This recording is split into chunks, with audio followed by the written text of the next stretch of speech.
to another episode of The Amanda Hill Show. Hello, my beautiful listeners. How are you? Welcome back to The Amanda Hill Show. Did you miss me? Did you miss me? We are back, baby. Season 2. So excited to be back with you in your ears and in your hearts through this beloved potty, as I call it. Today I've got a really beautiful conversation to share with you. Before we get in, a little bit of a heads up for this year. Just prepare yourselves emotionally, okay? So, as you might be aware, last year during season 1, episodes were released fortnightly. All right, let's take a deep breath.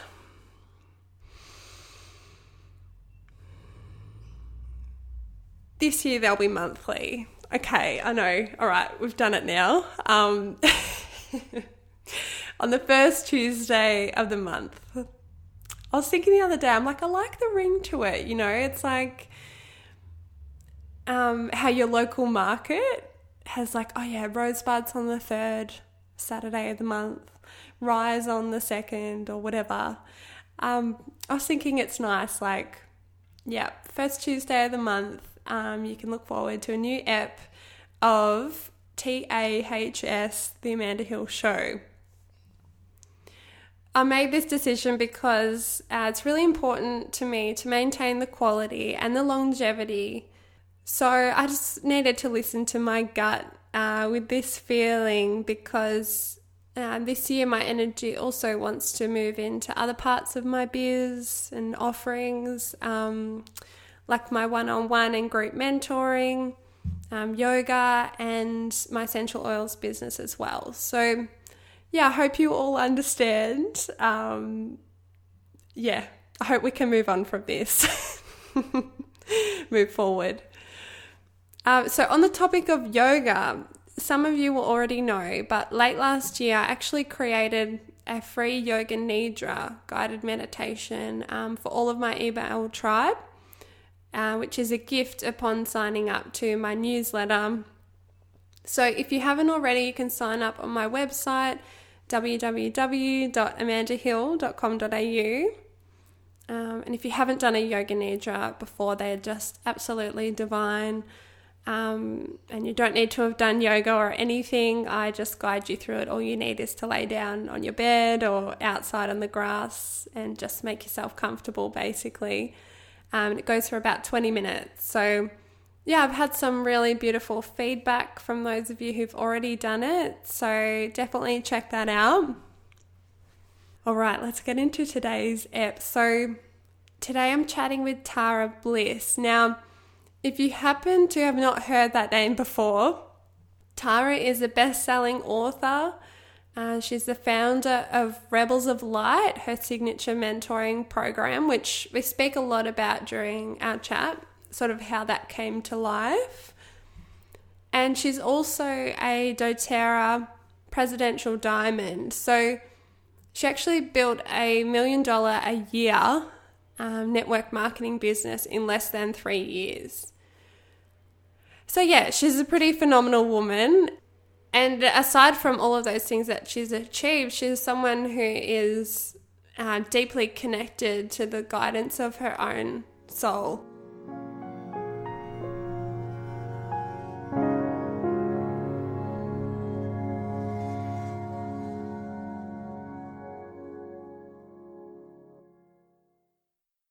So a big warm welcome to the Amanda Hill Show, doTERRA Bliss, and thank you so much for sharing your precious time and energy with myself and everyone listening in today.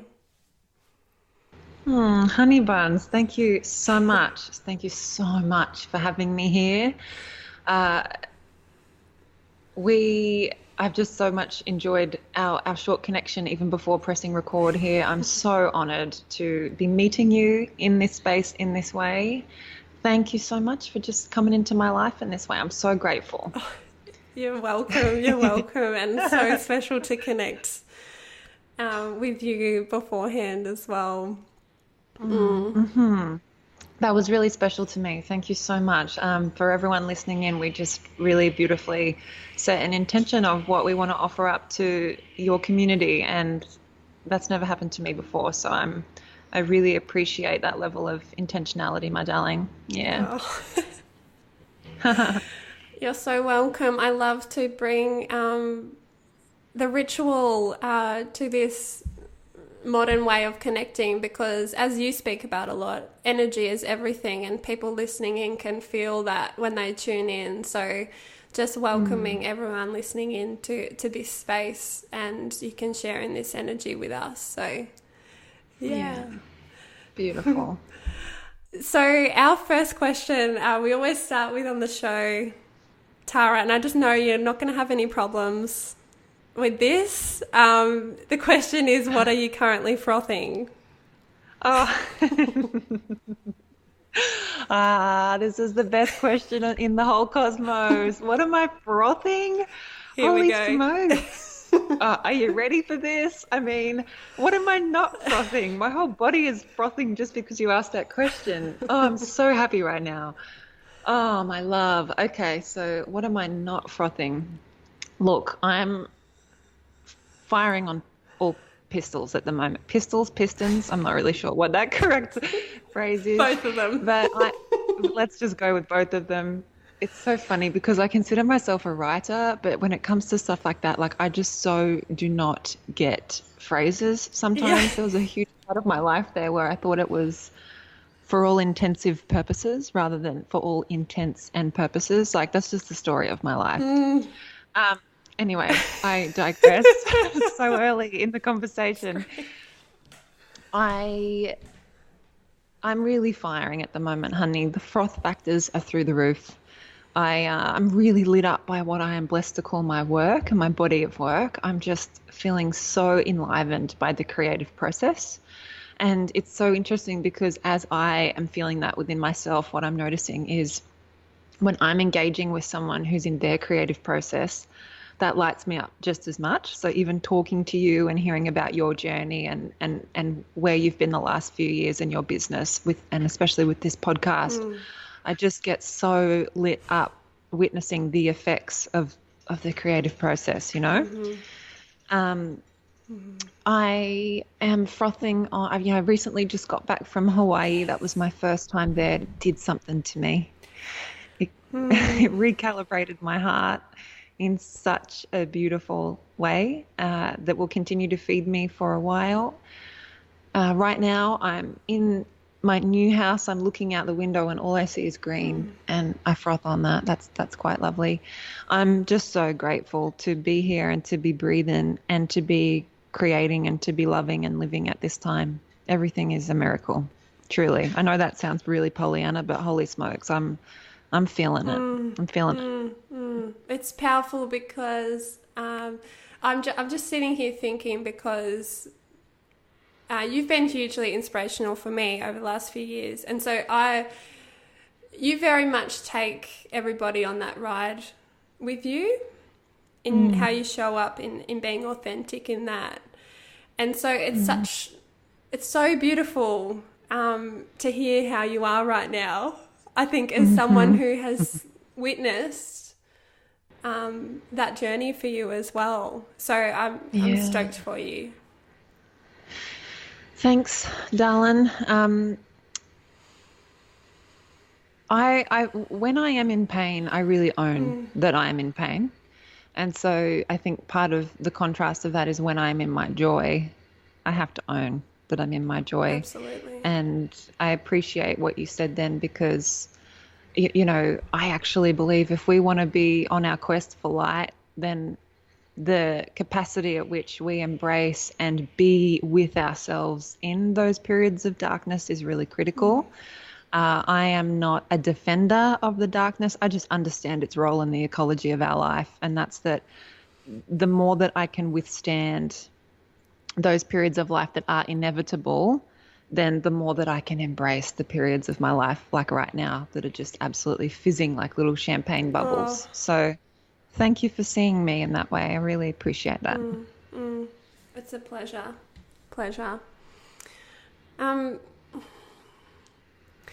So I want to get into a bit of, that story, I guess, around how you got here. But just something came to mind around, I think it was a couple of weeks ago, I watched your Instagram live of you recording your first episode for your podcast, which is coming up soon for everybody.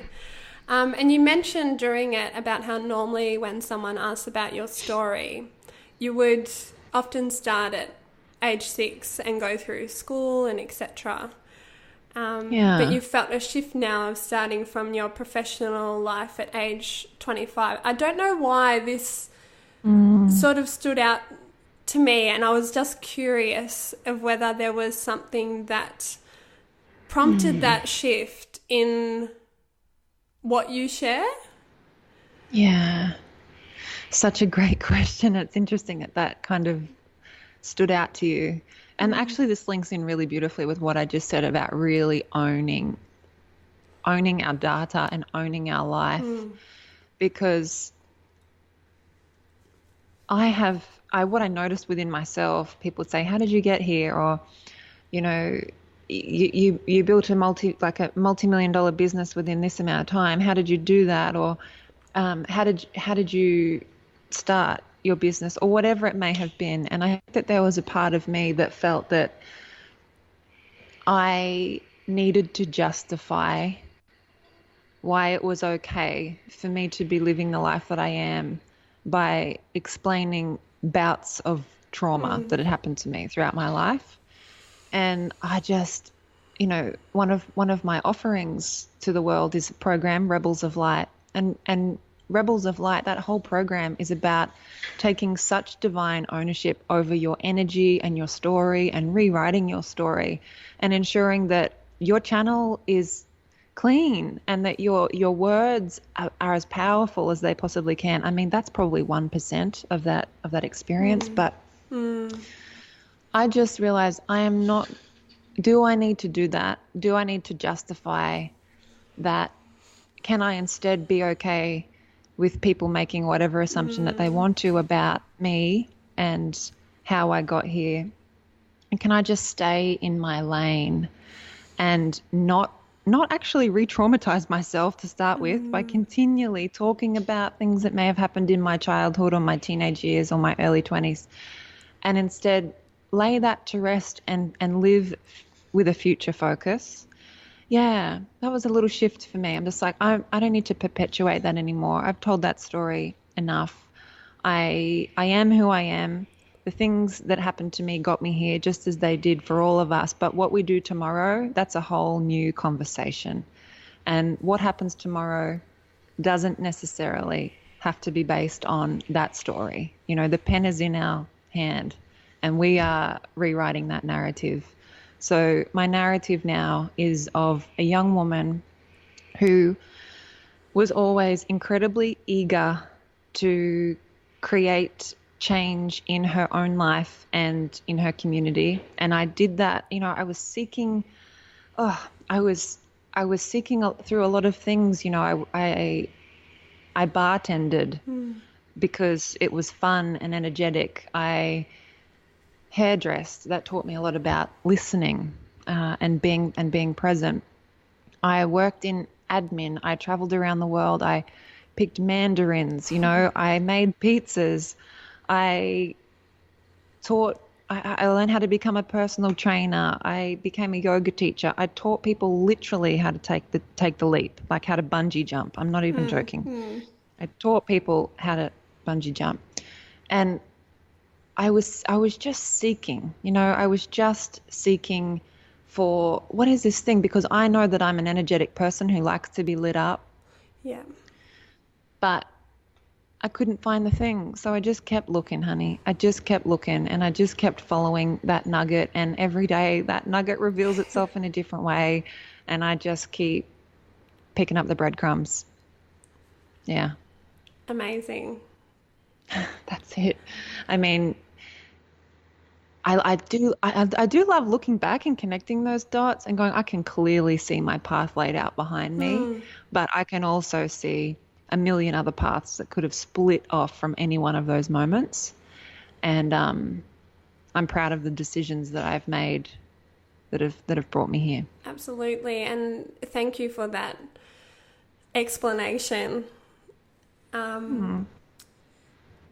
It's a super important message because it's one around, I don't know, just the level of self-awareness to recognize where, I guess, the intention is for what we share. Yeah. And that shift in you to realize where that was, and now moving into what you're choosing to share now that has an alignment for you in this moment. It's really beautiful. Yeah, I think we all know and sense the energy behind a share on whether that energy is clean or not. And to be honest, clean's probably not the right word. That's a really terrible choice of word. But we can tell whether someone is storytelling in a way that's sharing themselves. Like it's like sitting around the campfire. Let me tell you a story about my life, which, oh my gosh, bring more of that on. Yeah. Or whether it's, I'm still feeling wounded about this and I have no idea how to reconcile it. So I'm just going to let the whole world know about everything that I've been through so that maybe everyone understands me. And really what's happening is I'm trying to control people and I can't. I'm trying to control how they perceive me or how they receive me. And I just, the ickiness, isn't it? Yeah. I'm so tired even saying that sentence. It's so impossible. Yeah. So owning our own story and our own data in a way that feels really empowered in our body, and we know when we don't feel that way. Yeah, absolutely. Yeah. What I'd love for you to share with us about is you had a very successful life coaching business, right? Yeah. And I've heard you speak about this trip to Japan. Which changed things for you. You had these essential oils with you. You were thinking about going back to a full schedule at home. Yeah. You've built a really amazing doTERRA business now, but I'm feeling I'd love to go into this a bit about the courage it took for you to do that and the why behind that. So if you could maybe zone into that point in your life and that decision, and maybe what your why for doTERRA has now evolved into. Oh, yeah, of course I can. So, yeah, I was 26 or 27 in Japan on a snowboarding trip, and I was coming off a really huge year because I had launched 2 ebooks with my best friend Rach, and they were really well received. I had also written and self-published my own book, and I had a fully booked out coaching schedule for 6 months. And so I was really, when I think back to that time, I was in the arena, I was in the arena and I was going with the momentum, and I was picking up all those breadcrumbs and lacing up my running shoes and hitting the track, and really just so committing to this world of contribution and creation. And then I got to Japan and was there for 2 or 3 weeks, and my body kind of fell apart and I was just so tired, and I came down with a flu or something or other, or a virus. And as often happens, when you give your body a chance to kind of give your nervous system a chance to take a breather. And it was a new moon. I remember it was a new moon, and I sat in the dark of that night. I had some essential oils with me that I, bought at a health food store or something or other. And I remember I was inhaling them, just setting a little bit of an intention, saying, I want to be doing work like this forever, but I can't sustain years like this last year forever. So I understand that I'm in a phase right now of building something. I am ready for the next phase. And what I require and what I desire is more systems, a bit more structure. And I want to work with a community. So I don't just want to work in my own silo of sitting behind a computer, sharing my thoughts. or writing my thoughts. I want to always do that, but not solely that. I want to know that the effort that I'm offering is really, truly transforming someone. And what also became really clear for me is I was watching my own life transform in a financial way, which was obviously very empowering, especially as a young woman. And I was coaching so many people through beautiful heart stuff, beautiful mindset stuff. They were making leaps and bounds in their life. Yes. But I really couldn't deny the fact that, financial wellness is part of that pie of life. And I wanted to make more of a difference in that way. So I really just sent out this prayer and rich intention to, I am ready for a pivot. I'm ready to receive some guidance here on what's next for me. And like I said, I was unwell, and I remembered that from living in Canada a few years before that when people were feeling unwell, they would reach for oil of oregano, So I'm like, let's get some oregano oil. So I jumped online, bought a kit, bought a home essentials kit from doTERRA. I knew that I loved the doTERRA oils, but I didn't yet have an account. Enrolled through a woman who I didn't know, who lives in Boulder, Colorado in the United States. And suddenly, she sends me a welcome email, and then she sends me a few other emails that open the door to have a look at a business opportunity. And as I'm reading these emails, I'm seeing my prayer being answered right before my very eye. I'm seeing community. I'm seeing people walk with me. I'm seeing thousands of people, but particularly women, being united by the earth, like by essential oils. And I just got goosebumps over my entire body. And now, back then, because I just had my 4-year doTERRA birthday. Happy birthday. Thank you, sweetheart.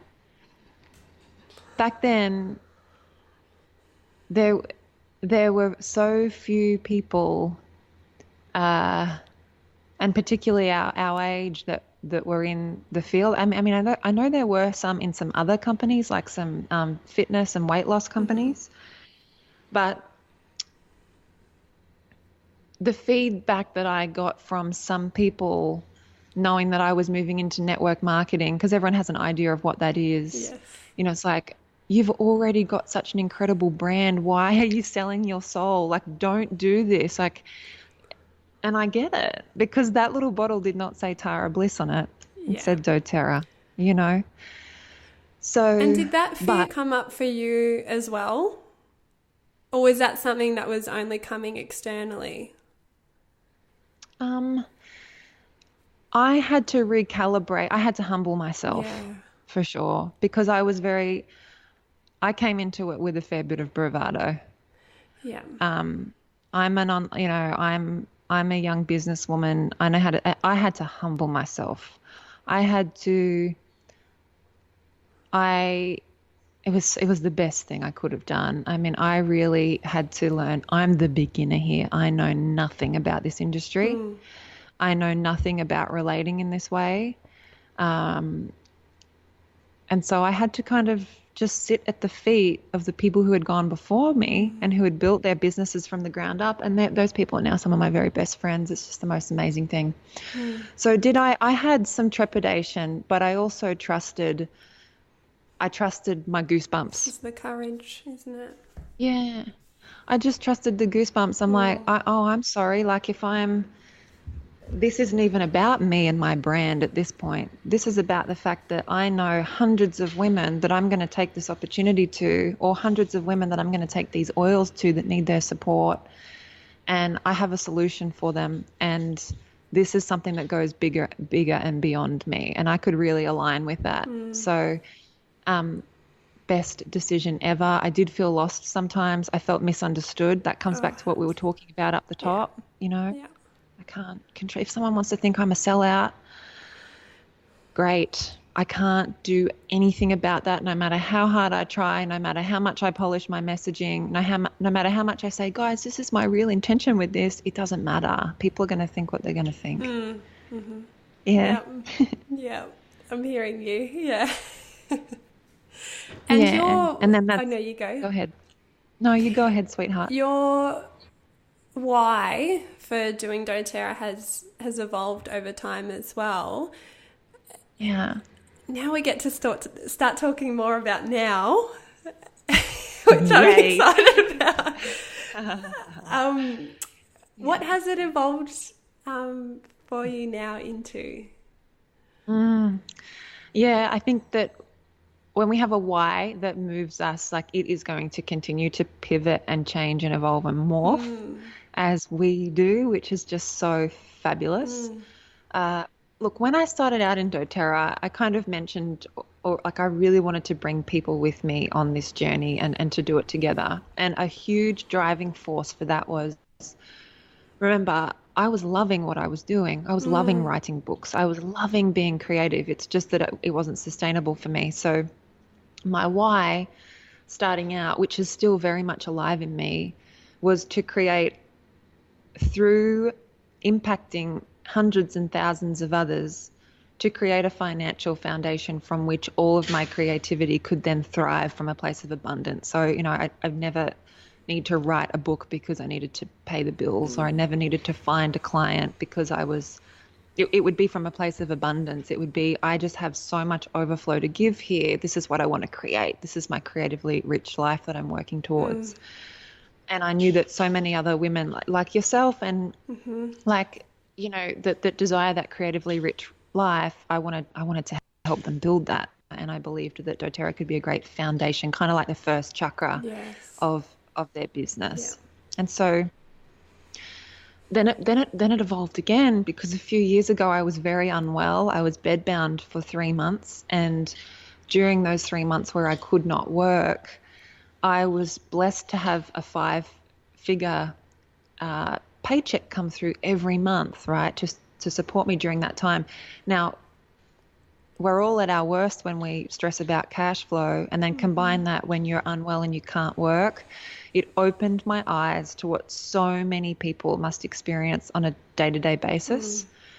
And so my why changed to, I'm here and I'm doing this so that women can create this foundation for themselves that will look after them in periods where they can't look after themselves. Yeah. So it morphed into that. Yes. Like that kept me going for a good 9 months. And now, again, after, I'm a 31-year-old divorcee, and what this whole experience has allowed me, the gift that it has given me, is that I'm in a position to be a woman who's truly autonomous with her choice, time, and resources. So I had the resources to make a really difficult decision last year, and that was to be by myself. That was to leave a relationship. And so that, combined with my original why of creating a foundation from which women can thrive creatively, it gets me up out of bed in the morning, because I want women to know that they don't need to be in relationships that they're not thriving in, or that they don't need to be in job situations that are really sucking their soul dry, or any part where their energy field is feeling impeded on or pinched, or they've bitten their tongue one too many times. That's one of those things where I can say, walk towards me. I have a solution here. Let's get through this together.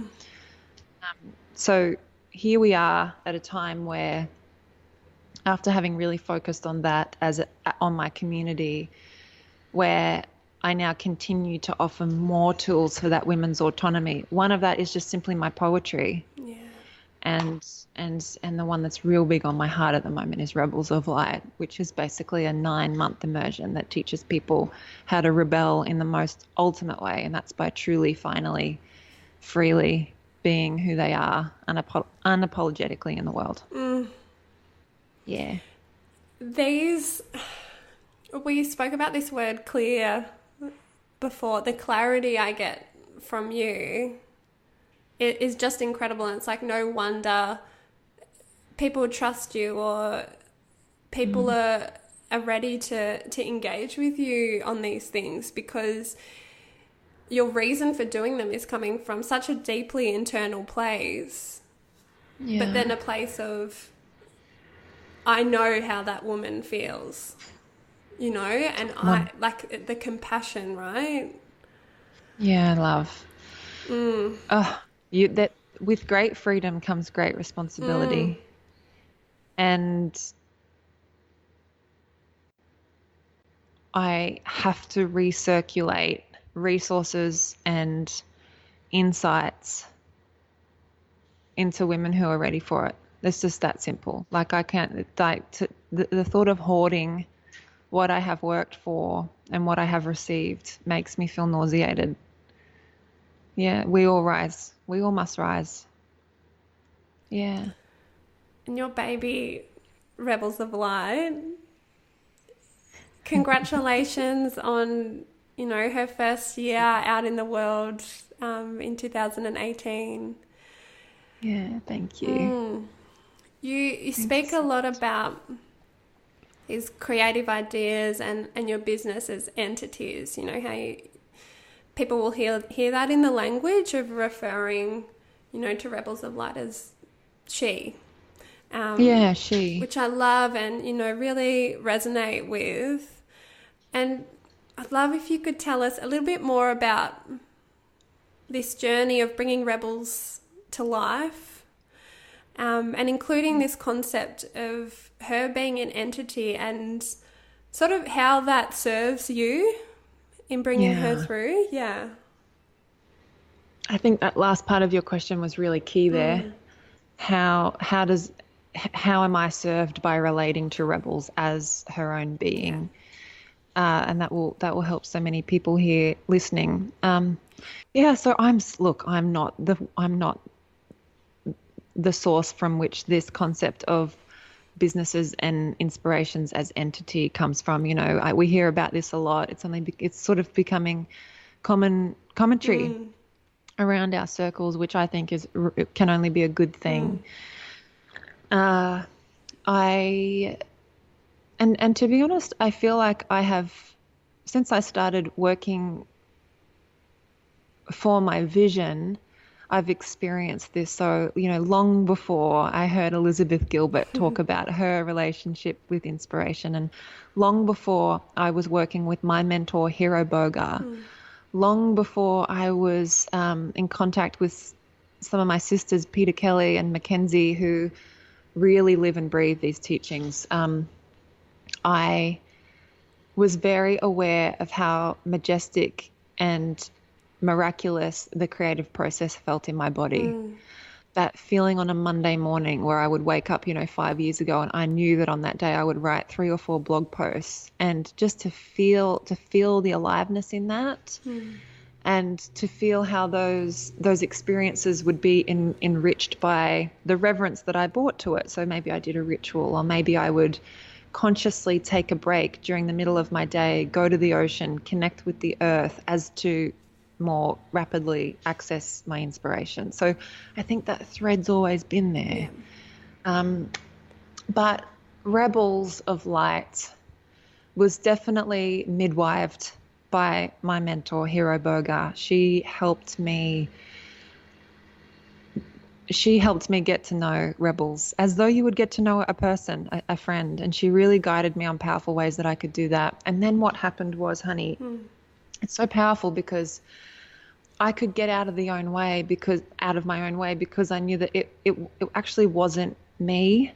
And I know that we hear this a lot, but I really want people to hear this because I'm not special, right? Everybody can have a relationship to their, air quotes, work or Mm. to their creativity this way. It's a choice. Mm. It's a choice that you make. And so I chose to get to know Rebels of Light, to create a container out of my body and in my environment where I could receive her, which meant I spent a lot of time in stillness, which meant I spent a lot of time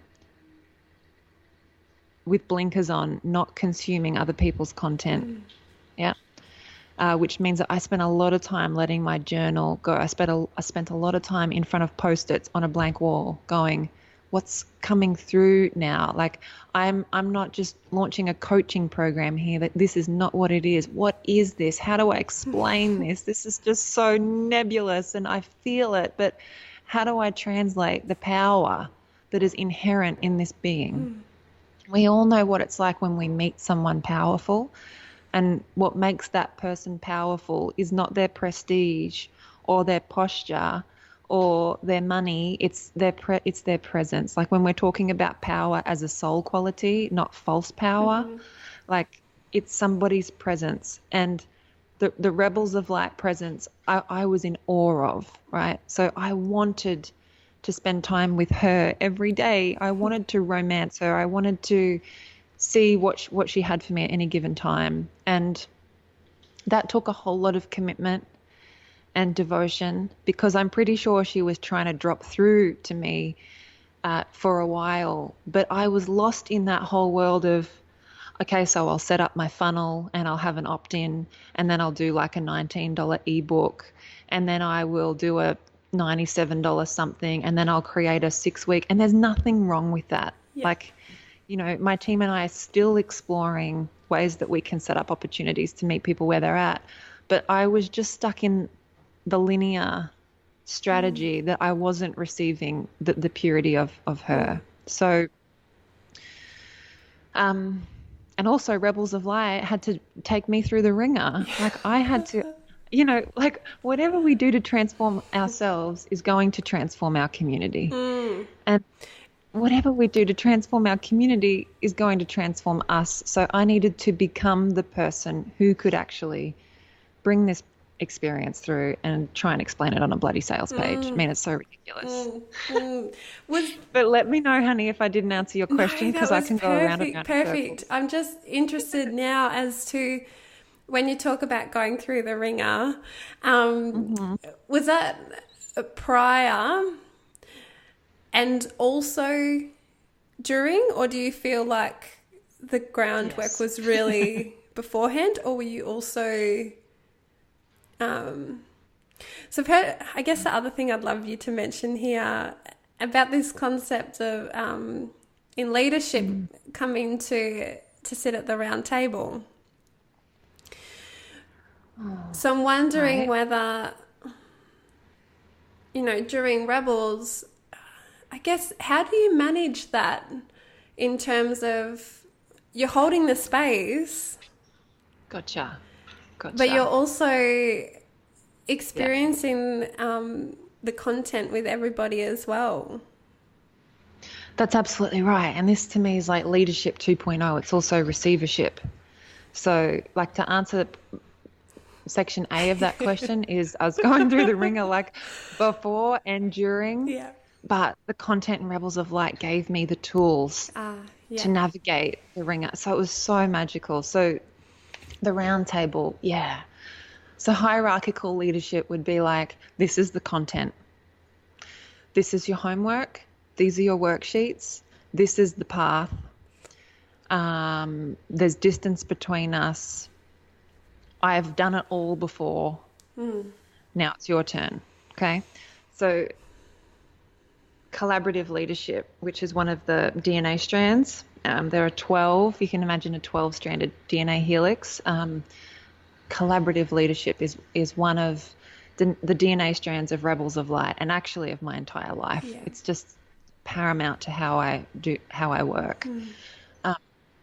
So, 2 or 3 months into the Rebels of Light content, we start really assessing the agreements that we have in our relationships, subconscious, unspoken, but very real agreements that we've made in our relationships. And then very quickly, after, years of struggling with this, I realized that I have to unravel my marriage and I'm 3 months into what was then an 11-month program.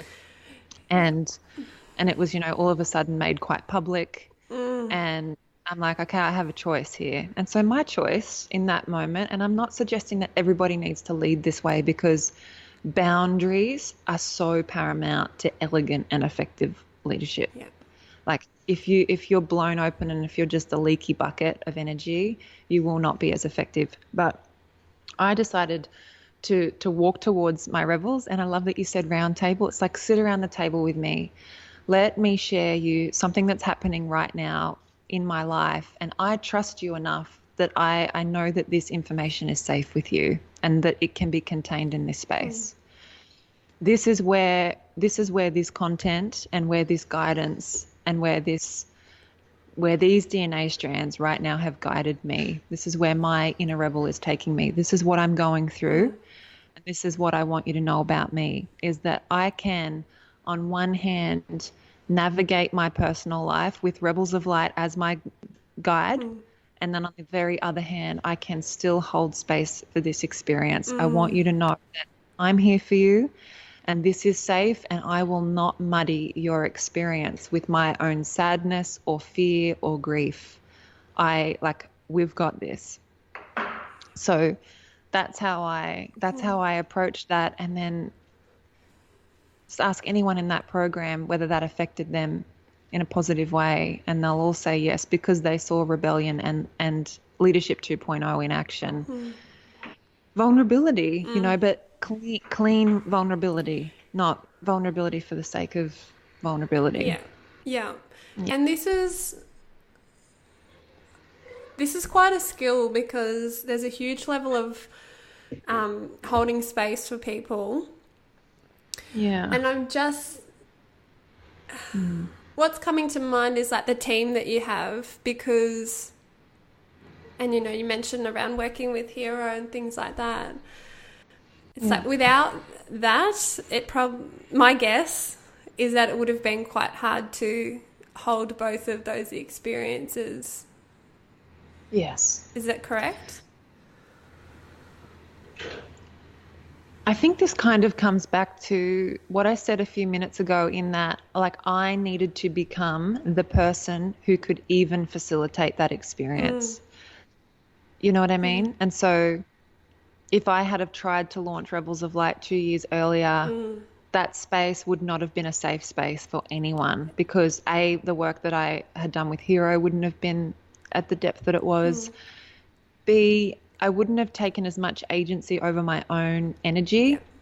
C, I wouldn't have learned all that I've learned about the complexity of humanity by working with 55,000 people in my doTERRA team.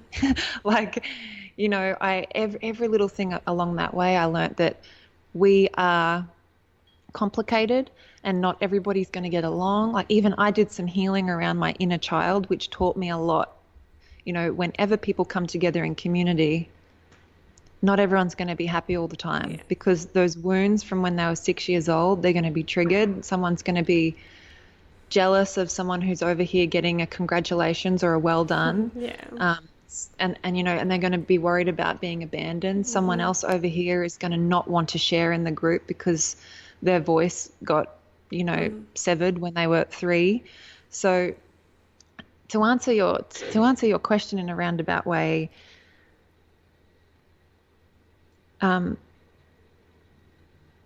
timing. Yeah, everything happened as it needed to, because safe space is a word that a lot of us say, but many of us aren't really skilled in knowing what that is, particularly in this climate, with identity politics and everything that's going on. It's a really tricky thing. So the timing of it was perfect. It couldn't have happened any sooner, and yet it's still a challenge, and we still make mistakes, and we still grow together. Yeah. Amazing. Yeah. And you're getting ready for your next installment of Rebels. Yeah. How's that process feeling for you at the moment? It just feels so utterly wonderful.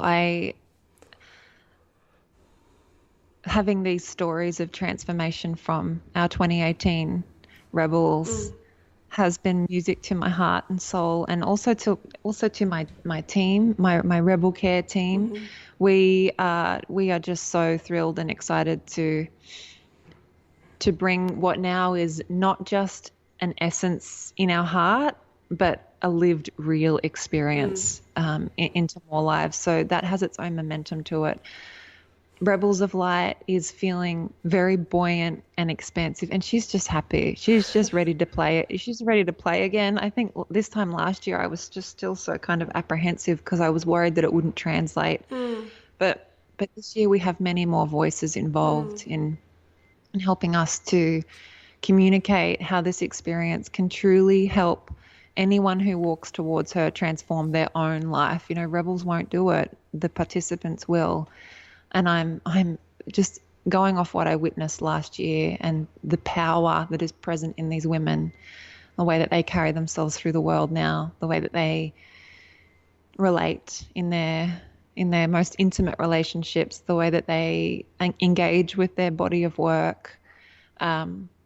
Bring it on. I just want to see it all happen again. 2.0. Beautiful, beautiful.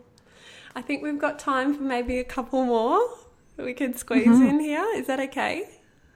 Yes. Cool. Sure. Of course. So you describe yourself as living an excuse-free life. I think that's very apparent through the conversation already. But what does that mean to you? So I describe myself as desiring to live an excuse-free life. I'm not there. Oh my gosh, misquote. like I still. Oh no, that's the aim. Why is that important to day. you? So it circles back so beautifully to what we've said, owning my data. I want my communication to be clean. I don't want my sentences to be laden with my own wounds. And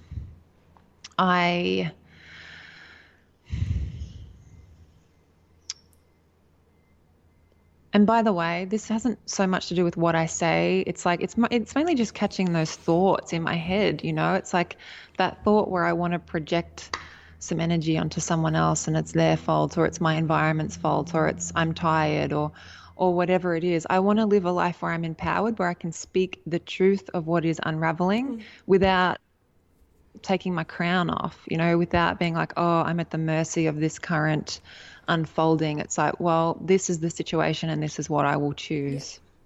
Or this is the thought that I'm having in my life and it's currently resulting in this particular behavior. That's not serving me. What am I choosing to do with that in the moment? So what that also does when I live that way is I can access more patience, more discernment, more compassion for someone else. And as a leader, you can smell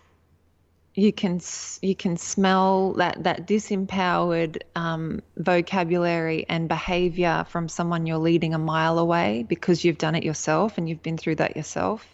And so if someone's open to learning how to move through that, then it makes that leadership receivership relationship really transformational. Yes, I see so it's just part of being the best example that I can of, like, empowerment is a word that we use a lot. What does that mean, and what does that look like, and what does that sound like? Well, I think that's the most important thing, is what does that sound like? As you said, people feel it. Yeah. Or feel like, you know. Yeah. Yeah. Yeah. In terms of this clarity you have, we spoke about boundaries. I'd love if we could bring this into a really practical sense, in that if you feel comfortable, whether you could share with us 3 non-negotiable boundaries that you have set in your life currently. Oh, yeah. And maybe great. why you've put them in place, you know? Yeah. Okay, let me just think of a couple because and boundaries, it's such an interesting conversation. So when I'm thinking about what boundaries do I need to create in my life, and remember, because this comes back to your very last question, which was to do with empowerment, right? So if I want to live an empowered life, owning my story and my data, what boundaries do I need to set up? Whereas I think a lot of people think that they need to set boundaries up to control other people's behavior, and it just doesn't work. So for example, there's like me telling my entire doTERRA team, don't contact me after 7 p.m. at night, is A, not everyone's going to get that message. B, people might forget it. So instead, my boundary has to be, my phone is on airplane mode after 7 p.m. at night. Yeah, I You know, you feel the difference in that. Uh-huh.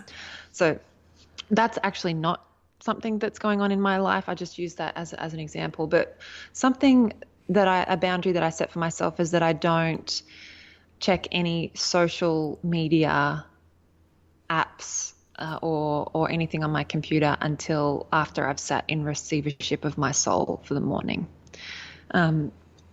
Especially when I'm at home in my routine. Sometimes this is a little bit different when I'm traveling and going to events. So like with a boundary, you want it to have a strong infrastructure, but it also needs to be flexible with you. So that's something that's important to me. It's a boundary that it's like self-devotion, you know? Yeah. And it comes from that place. It comes from love for yourself rather than fear. As simple as that. Yeah, it really does. And then no one has to answer to me. It's just me having a conversation with myself about how am I showing up and am I thriving? And if I'm not thriving, it means that I've overstepped my own boundaries or just ignored them or collapsed them altogether. Another example is, so I have a practice where if I'm ever speaking, particularly in front of a few people or a lot of people, or if I'm training a lot of people on a call, then I will fortify my energy field. So particularly my third chakra, which is our powerhouse. And I will just load this part of my energy anatomy up. I will expand my boundary and I will just see myself become bright and strong and really reinforce that energy field, because energy precedes matter always. And when we are in positions where we are more visible, we are more vulnerable. And that's just the truth. We're more energetically vulnerable. So I just take it upon myself to do what I can in that moment. And that's to establish an energetic boundary, to set a few really strong intentions. You know, may I serve everyone here. May everyone keep their hooks out of me. May I keep my hooks out of everyone else. And let's just do this for the highest good. So that's more just an energetic hygiene practice that I like. Yeah, beautiful. And I'll give you another example just to mix it up. Yeah. And that's in Rebels of Light. That whole experience had a beautiful boundary around it. For instance, it's not a lifetime access program, because that in this particular, like her message was, no, that dilutes me. Yeah.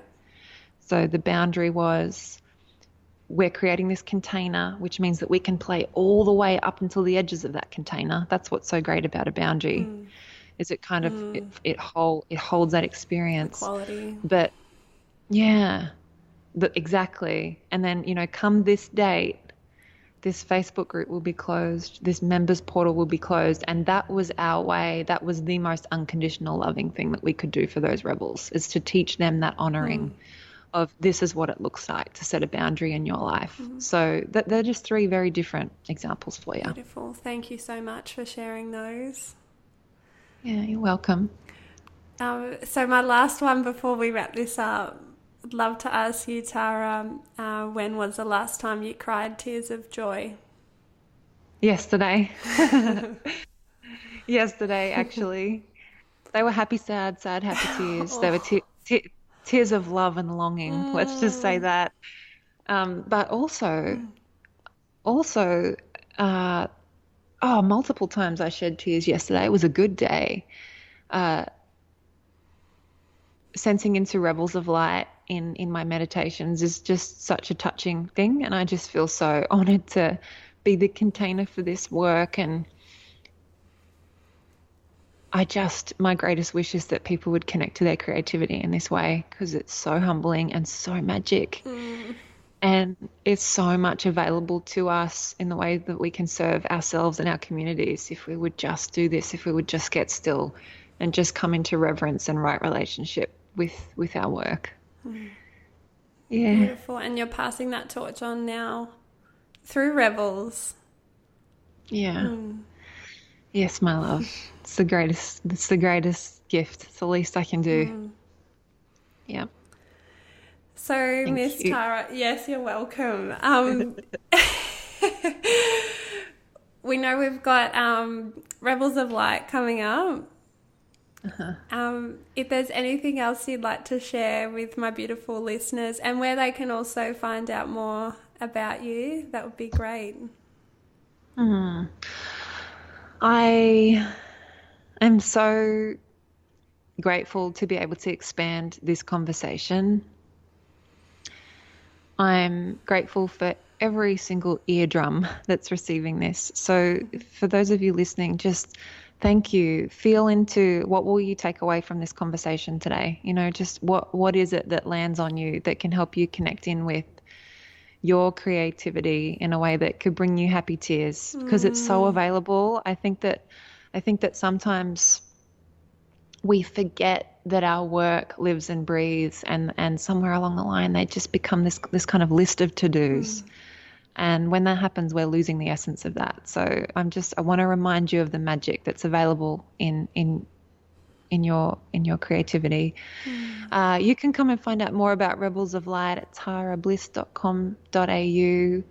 I have a podcast that's just about to be coming out into the world alongside that. It's called Sounds Like Bliss. It's going to be a really fun thing for us to roll with. But yeah, thank you. My heartfelt appreciation to you, darling, and everybody listening. Thank you so much. You're so welcome, and I will pop all of this in the show notes for everybody to check out as well. And yeah, words can't express, Tara. You've been hugely inspirational for me over the past, 4 to 5 years. So I'm deeply honoured to have had this conversation with you today. And thank you. Thank you, Dylan. Your turn now to pass the baton. That's what's so beautiful about it, huh?